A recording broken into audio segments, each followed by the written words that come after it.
이어서 전통 사회의 아동 복지를 살펴보면은요. 우리나라 아동 보호의 역사는 삼국시대로 거슬러 올라간다고 해요. 되게 거창하게 올라가죠. 삼국사기에는 신라 제2대 남선왕 15년이 백성이 기근으로 굶주릴 때 국고로 이들을 구휼하고 제3대 유리왕 5년에 환과 고독노병을 대상으로 무료 급식과 보살핌을 제공하였다라는 기록이 있다고 해요. 그래서 백제에서 은조왕 33년, 그다음에 고구려에서 태조왕 56년에 이들에게 광곡을 배급한 것을 기록되어져 있다라고 합니다. 이처럼 삼국시대의 아동 보호는 고아나 기아를 중심으로 제한적으로 이루어졌으며 친족 부양을 우선시하여 요보 아동의 문제를 가급적 가족 내에서 해결하도록 합니다.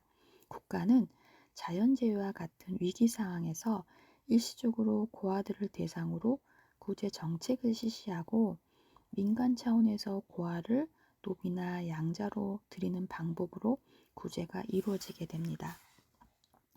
고려시대에는 불교의 자비사상에 입각하여 고아나 기아, 빈곤 아동을 사찰이나 관가에서 수용하여 보호하기 시작하였고, 성종 13년에는 나이 어린 고아를 10세까지는 관가에 수용하여 이후부터 노인의 의사에 따라 거주하도록 합니다.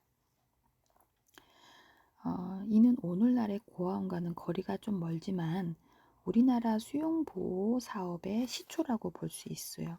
그래서 충무광 3년에 관립영아원이라고 할 수 있는 해아도감을 설치하여 유아들을 보호하였다고 합니다.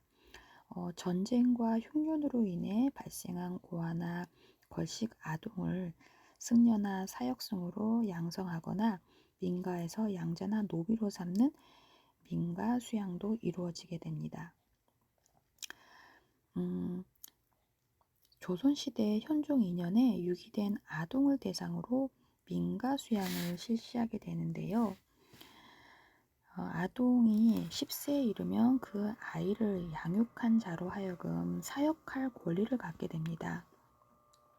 숙종 22년에 수양 임시사목을 제정하여 수양을 원하는 아동 가운데 부모나 보호자가 없는 아동을 대상으로 관청에서 사목의 규정에 따라서 수양 관계를 결정하여 흉년에 한해 민가 수양을 하도록 하였습니다.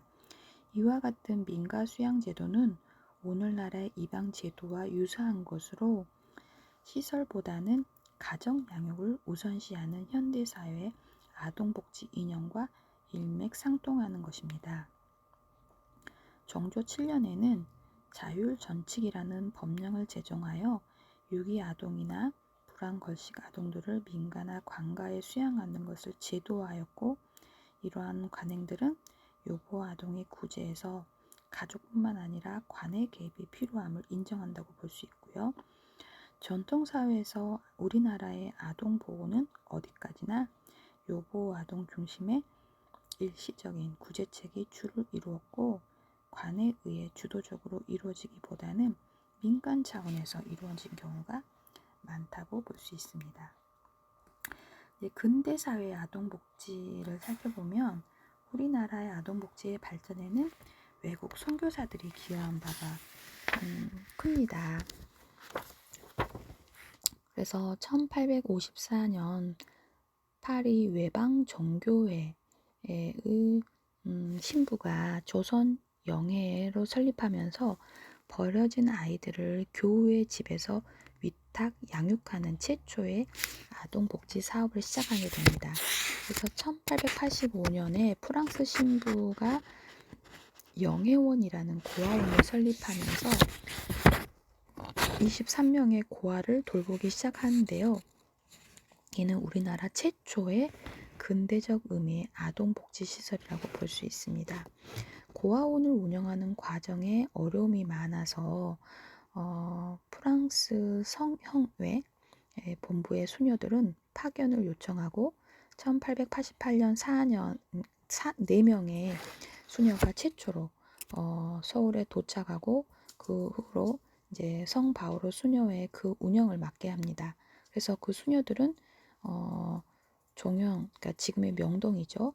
기와집 두 채를 거쳐서 정동의 수녀원과 어, 을지로 부근의 고아원을 모두 옮겨서 1888년 9월에 정식으로 천주교 고아원을 인수받게 됩니다. 이때의 고아원 수는 남아가 80명이나 되고 여아가 65명이 되었다고 합니다. 그 외에도 미국의 선교사가 우리가 익숙하게 들어봤던 언더우드라는 선교사가 있는데요. 1886년 고아들을 대상으로 예수학당, 구세학당을 시작하고 이것이 경신학교의 시작이 됩니다. 그래서 영국의 선교사의 대상으로 이제 양육사업을 시작하게 되고요. 그래서 우리나라가 1905년에 경성고아원을 설립하게 되고 1910년에는 조선 총독부에 경성고아원을 인수하여 그 명칭을 재생원으로 개칭하게 됩니다. 그래서 1921년 총독부 내분국에 따라서 고아원의 수가 증가하기 시작하고 1939년에 전국에 60개의 시설이 설립됩니다. 1921년에는 미국 감리교 선교사들에 의해서 태화사회관이 설립이 되고 태화진료소를 중심으로 아동의 건강을 진단하고 가정을 방문하는 위생교육, 육아법을 보급하고 빈곤 아동을 위한 타가사업, 무료 목욕사업과 우유급식사업을 실시하게 됩니다. 1923년에는 불안걸식 아동이나 고아원을 위한 구호시설을 법제화하고 조선 과마령, 1944년에는 우리나라 최초의 공적 부조 관련 법규라고 할 수 있는 조선 구호령이 제정이 되게 됩니다. 이는 1965년 65세 이상의 노세자나 13세 이하의 아동과 임신부 등 노동 능력이 없는 사람을 대상으로 하는 것이고요.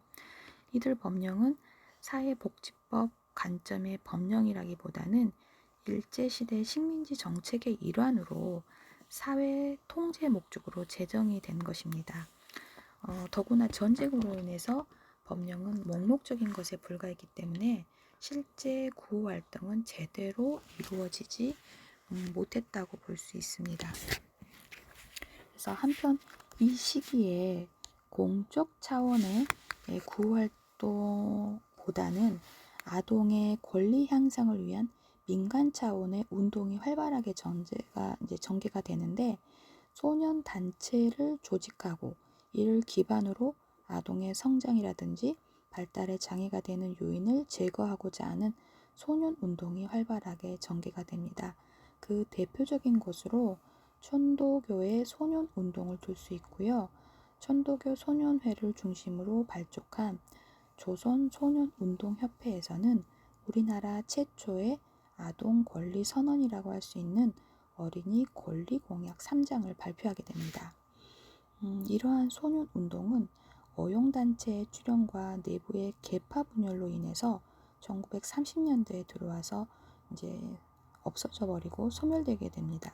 한편으로는 아동 문학 운동을 중심으로 아동의 권리 향상을 위한 움직임이 활발하게 전개가 되는데요. 소파 방종환 선생은 일제 강점기에 제대로 인권을 인정받지 못한 아동의 비참한 현실을 타파함과 동시에 민족운동의 일환으로 아동문학운동을 전개하게 됩니다. 그래서 1922년 문화클럽인 노파회를 조직하고 많은 창작 동화를 발표하고 동화구연을 통한 아동문학운동을 전개하게 됩니다. 1957년에 대한민국 어린이 헌장을 이제 기초안으로 작성을 하게 되고요. 이 어린이 헌장비 건립에 많은 힘을 기울이게 됩니다.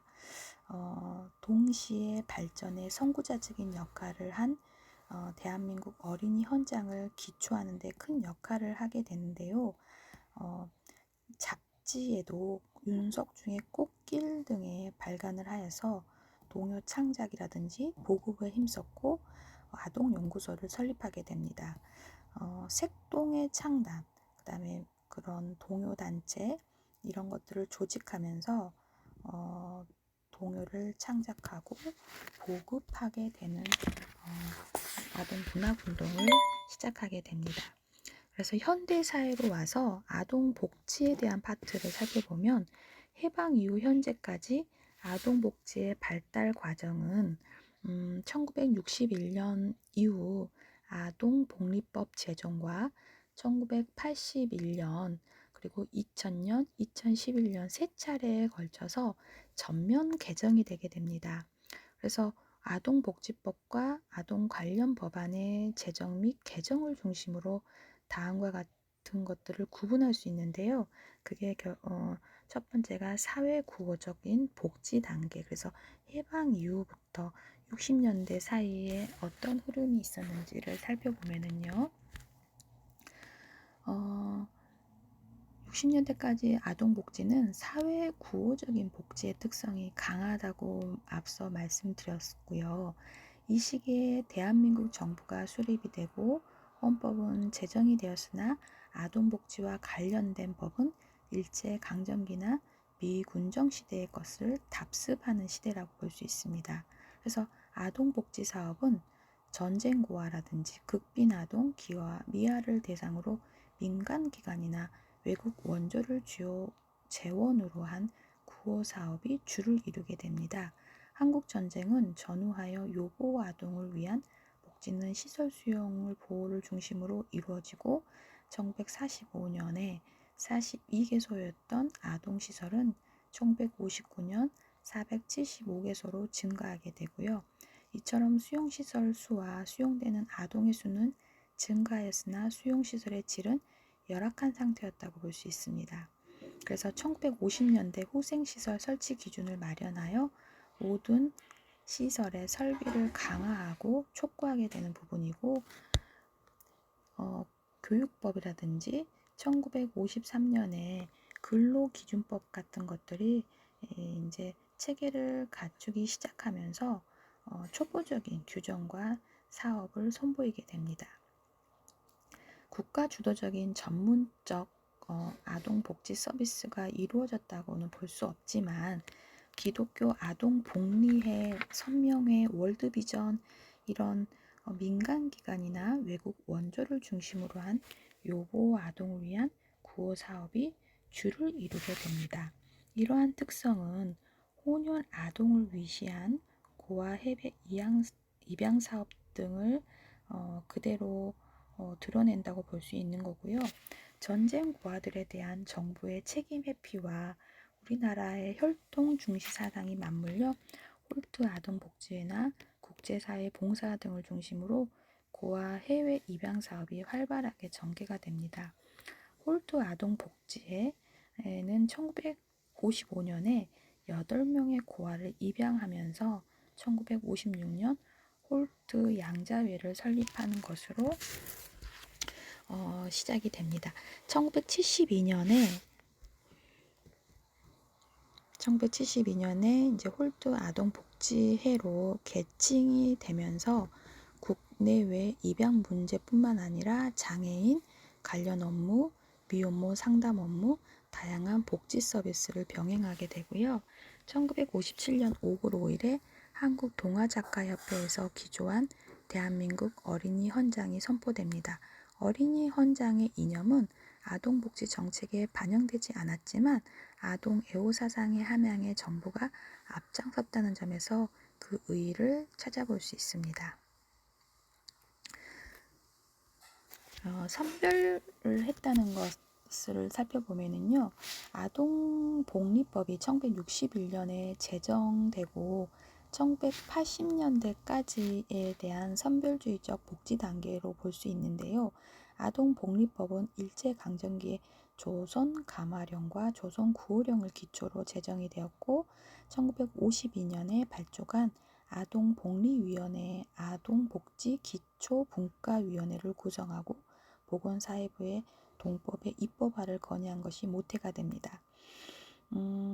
1961년 12월 30일 아동복리법은 법적으로 아동 복지에 대한 국가와 사회의 책임을 최초로 명시한 것으로 아동 복지 사업을 정부 차원에서 제도화하고자 했던 점에서 그 의의를 찾아볼 수 있습니다. 이를 계기로 정부 차원의 복지 정책이 수립이 되고 다양한 복지 사업의 제도화를 통해 아동 복지의 기틀을 마련하게 됩니다. 1961년에는 아동을 비롯한 생활 무능력자의 보호를 위한 생활보호법, 시설 아동을 위한 고아의 후견 업무에 대한 법률, 고아 입양 특례법 이런 것들이 제정됨으로써 아동 복리를 증진시키기 위한 제도적 기반이 마련이 됩니다. 이 시기에 기존의 시설 보호보다는 가정 보호의 중요성을 인식하고 다른 대안적인 방법을 모색하기도 합니다. 정부에서는 시설보다는 가족의 중요성을 강조하고 불가피하게 가족과 살 수 없는 아동에게 대안가족을 형성하게 함으로써 가족 간 유대감을 형성하게 합니다. 1962년부터 정부에서 실시한 위탁보호사업, 또 1976년에 추진해온 국내 입양사업과 불우아동 건전 육성 대책은 바로 이와 같은 탈시설 정책의 일환으로 볼 수 있고요. 정부에서는 대한양연회, 발음도 어렵네요. 대한양연회를 하여금 시설에 수용된 아동을 국내 가정의 입양 또는 위탁 보호 사업을 전개하는 적극적인 개입을 하게 됩니다. 그래서 이 시기에 복지시설의 수나 시설 아동 수를 감소한 것은 탈시설 정책의 결과라고 볼 수 있다고 해요. 그래서 이러한 변화는 이 시기에 외국, 민간 단체로부터 지원이 감소함과 동시에 정부 재정은 불충분한 상황에서 아동 복지에 대한 정부의 부담을 줄이기 위해 나타난 결과라고 볼 수 있습니다. 불우 아동 발생을 예방하기 위한 목적으로 아동 상담 사업과 저소득층 맞벌이 가정을 위한 타가 사업과 결혼 사업, 다양한 사업이 활발하게 이루어지게 됩니다. 1965년 1월부터 실시된 아동 상담 사업은 상담과 지도를 통해 요고와 아동을 발생을 사전에 예방하는 사업이라고 볼 수 있고요. 아동 상담소는 입양이나 위탁, 상담 등 아동복지와 관련된 여러 가지 업무를 수행함으로써 정부 차원의 아동복지 전문기관의 시초가 되게 됩니다. 1967년 미인가 타가시설에 대한 임시조치령이 공포되면서 타가소는 그 명칭이 어린이집으로 변경이 되었고 타가사업은 일반 가정 아동의 복지를 위한 보편적인 방법으로 발전되기 시작합니다. 그리고 생활 수준이 향상되면서 우리 아동은 우리가 돕자는 취지하에 1965년 대한사회복지회가 사랑의 손길펴기 운동을 전개하게 되고요. 아동복지회, 홀트 아동복지회, 한국어린이재단, 선명회 이런 활약으로 이러한 움직임이 국민의 호응을 얻게 되고 1976년 정부 차원에서 전국적으로 불우아동 결혼 사업을 전개하게 됩니다. 여러분도 유아교육과를 졸업하면 유치원이나 어린이집 취업을 이제 단계적으로 하시게 되는데 이렇게 한국아동복지회라든지 홀트 아동복지회, 한국어린이재단, 선명회 이런 단체들을 조금 눈여겨보시는 것도 이 과목을 수강하는 시발점이 되지 않을까라는 생각이 들어요. 나중에 여러분 중에 누가 홀트 아동복지 이사장을 할 수도 있잖아요.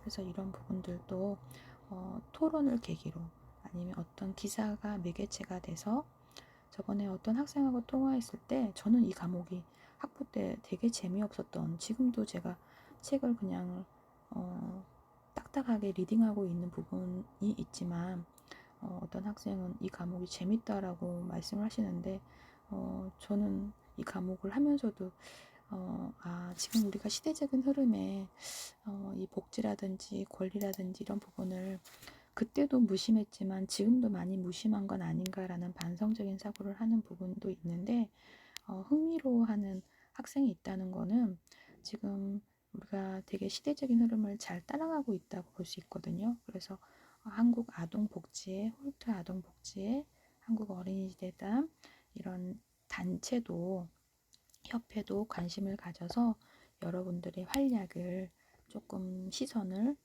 넓게 가지시면 어떨까라는 생각을 하게 됩니다. 그래서 결연 사업을 자발적인 후원자보다는 정책적인 후원자가 주를 이루었다는 점에 한계가 있으나 결연 사업을 통해 단순히 물질적인 지원뿐만 아니라 서신왕래나 만남을 통한 정서적인 지원이 이루어졌다는 점이 높이 평가할 수 있는 부분입니다. 이는 아동을 단순한 물질적 구호의 대상이 아니라 건강한 성장, 그다음에 발달을 보장받아야 한다는 보호의 대상으로 인식한다는 것을 보여주고 되는 것이고요. 1976년 보건사회부에서 시설아동 퇴소 후 자립을 돕고자 불우아동 건전 육성 대책을 마련하게 되고 18세 이상의 퇴소한 청소년을 대상으로 직장 알선 사업을 추진하게 됩니다.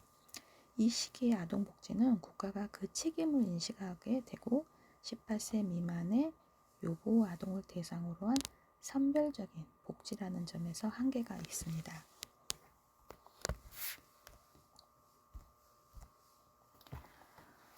그래서 정부 주도로 이루어지기보다는 민간시설이나 자발적인 참여자 위주로 이루어지는 정부는 이를 관리, 감독하는 역할을 담당했다는 점에서 한계가 있다고 볼 수 있습니다. 이제 선별에서 보편주의적 복지 단계는 1981년에서 99년까지의 사이를 살펴보면은요, 1981년 아동복지법이 전면 개정되고 그 이후 2000년 아동복지법 전면 개정 이전까지는 복지의 보편주의적 지향하는 시기입니다.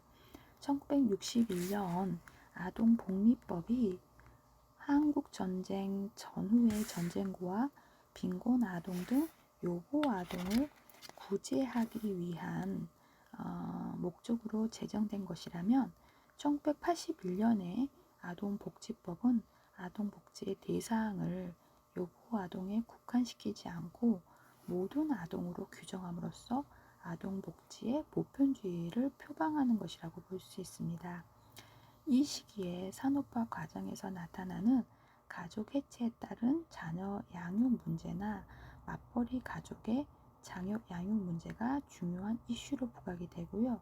이에 따라서 가정 위탁 사업이나 결혼 사업과 같은 요보 아동을 위한 복지뿐만 아니라 어린이집의 확충과 같은 일반 아동을 대상으로 한 보편주의적 아동 복지의 필요성이 강조된 시기라고 볼 수 있습니다.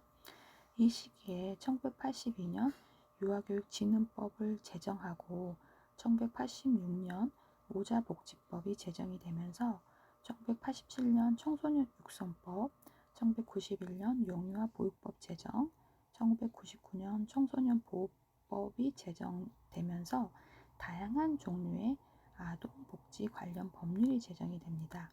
보육사업은 저소득층 빈민아동 대상에서 점차 일반 아동으로 그 대상이 확대되면서 이 시기에 보편주의 복지 이념을 반영하는 대표적인 사업이라고 볼 수 있습니다. 초기의 보육사업은 어디까지나 여성의 사회 참여와 여성 노동력의 활용이 우선적인 목표였고 아동의 권리를 보장하기 위한 것과는 다소 괴리가 있습니다. 보육사업은 가족을 지원하고 부모의 권리를 보호함으로써 간접적으로 아동의 복지를 실현한다는 지지적 사업으로서 그 기능을 높이 평가할 수 있습니다. 이전에 요보 아동 발생 시 시설 보호와 입양을 통한 보호에 초점을 맞추고 1985년부터 정부는 선가정 후 시설 보호 정책을 도입하게 됩니다. 1900년대에 소년, 소녀, 가장 세대 보호 사업이 또 다른 대안으로 추진이 되었고요. 모든 사회 모금의 중심이 부각이 됩니다. 그리고 1986년 아시안게임과 88년 올림픽을 통해서 제가 이때 중학생이었거든요.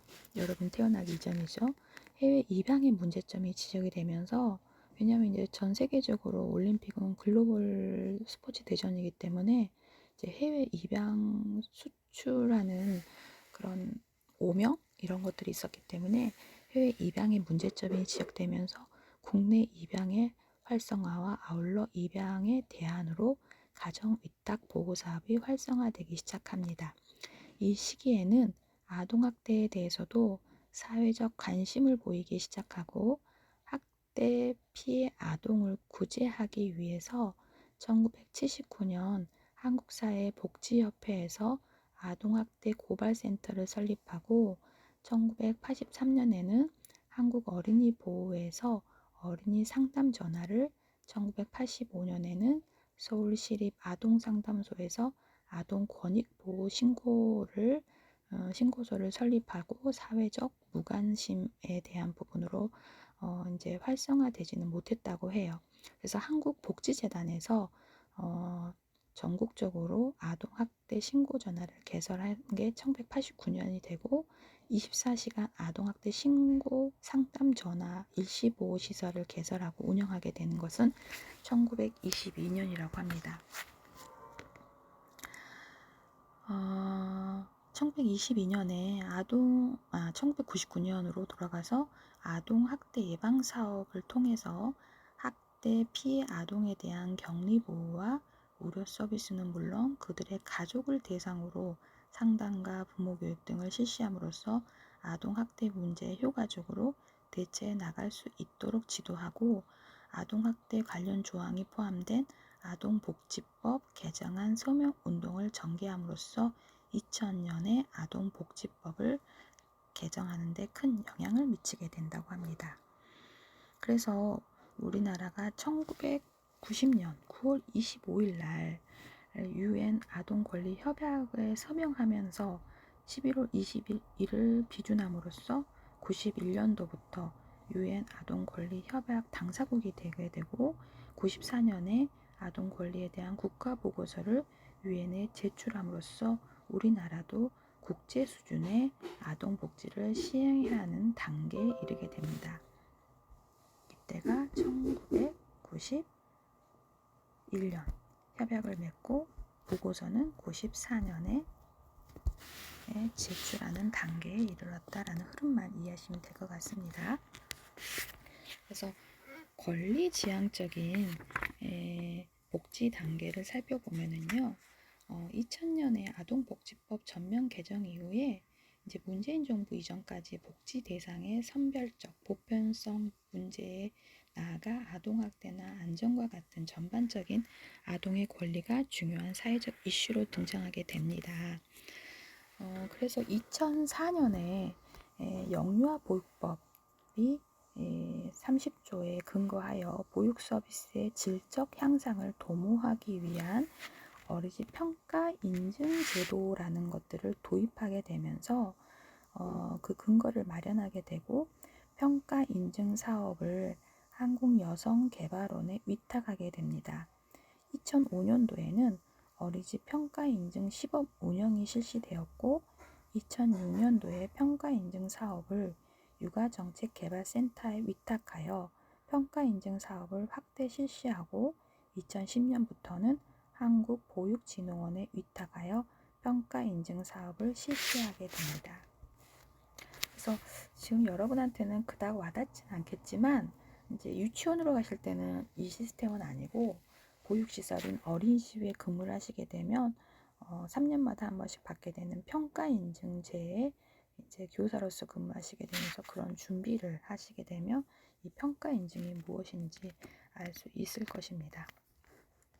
그래서 평가 인증 사업이 확대 실시되면서 2010년부터 한국보육진흥원에 위탁하여서 한국보육진흥원은 이제 국가기관은 아니고 보건복지부의 위탁을 받아서 운영하고 그 산하 이제 어린이집을 관리 운영하게 되는 부분입니다. 그래서 평가 인증 사업을 실시하게 되고 아동의 권리 향상시키는데 법률적 지원도 노력하고 있다라고 했는데 아동의 권리를 향상시키는 게 뭐냐면 평가 관찰자가 2~3명이 파견이 돼서 교사나 아이들을 관찰하면서 아이들의 그런 대화, 선생님들의 상호작용 이런 것들을 평가하게 되는 부분입니다. 그래서 교사들이 굉장히 스트레스를 받게 돼요. 그래서 이제 옛날에 애들한테 야! 이렇게 했던 것도 누구야? 선생님이 너를 몇 번 불렀는데 아니면 기다려줄 수 있겠니? 기다려. 이렇게 지시적인 말들이 아니라 그래서 여러분하고 줌 수업을 하는 날 그런 상호작용 관련해서 아이들을 학대하는 것이 아니라 상호 존중할 수 있는 그런 부분에 대한 교사의 멘트 이런 것들을 실습 가시기 전에 조금 다뤄드리려고 해요. 이상으로 우리나라 아동복지 발달사에 대한 파트로 설명을 마치도록 하겠습니다.